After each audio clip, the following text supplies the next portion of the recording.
Dress தான் வாங்கி கூட்டு போக மாட்டேன்ற ஜூஸாவது வாங்கிட்டா. ஜூஸா? நீ என்ன எல்லாமே காஸ்ட்லியே கேட்குற? ஜூஸ் உனக்கு காஸ்ட்லி. காஸ்ட்லி தான். 10 ரூபா தண்ணி பாட்டில் வாங்கி தரேன் குடி. தண்ணி பாட்டில் நீ குடி.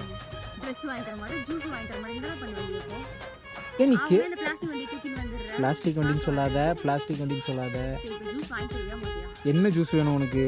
Dragon fruit. ஏய் இப்போதான் சொன்னேன் காஸ்ட்லியே கேட்குறேன்ட்டு. நான் அதான் குடிப்பேன். நீ ஏய் 80 ரூபா அது. பரவாயில்ல.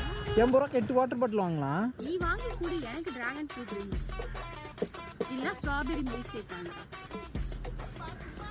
மேடம் எப்பவுமே காஸ்ட்லியாக தான் கேட்பீங்க. எனக்கு ஸ்ட்ராபெரி பிடிக்கும்னு உனக்கு தெரியாது. ஸ்ட்ராபெரி பிடிக்கும். Okay okay strawberry okay. அதுக்குன்னு ஜூஸ் கூடவா? அடிக்கிற வெயிலுக்கு லெமன் ஜூஸ் தான் best. Lemon juice ice water. இப்போ நீ வா. Strawberry milkshake. சரி ஐஸ்கிரீம் வாங்கிட்டா. ஐஸ்கிரீமா? ஃபேமிலி பேக் வாங்கி. சரி வா போகலாம். இப்போ ஃபேமிலி பேக் உனக்கு நான் 5 ரூபாய்க்கு தரானா? நான் ஃபேமிலி பேக் வாங்கி தரேன். போகலாமா?